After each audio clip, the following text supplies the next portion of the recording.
we were putting around sort of 25-30% odds on a 50-point hike, but the market was putting a bit more weight on that possibility. But I think the market pricing has been a little bit distorted by a lack of liquidity. So what you saw perhaps in the pricing and what you actually heard when talking to people were perhaps slightly different. But you can see from the market reaction in both rates and the dollar that markets were putting some weight on the possibility of a 50 and or more weight on the chance that they might have shown a more aggressive forward projection for the official cash rate than they actually did on the day. Wow, so that wasn't as aggressive enough for you, the forward projection? We thought they might reach 275. They hit 2.61, so not far off.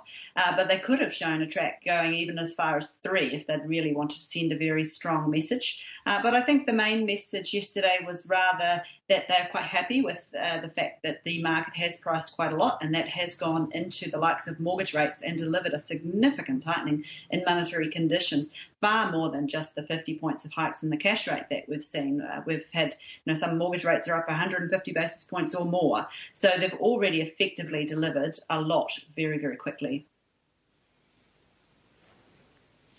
Morning, Sharon. Where does this put the policy path in 2022 in terms of the tightening cycle at the RBNZ? Essentially, there's a consensus at the moment with the Reserve Bank's forecast and our own and market pricing that they will pretty much move at every opportunity. Indeed, taking market pricing at face value, they're suggesting the market's still putting some odds on that there might be a 50-point hike next year. That seems very unlikely given the language the Reserve Bank used about considered steps.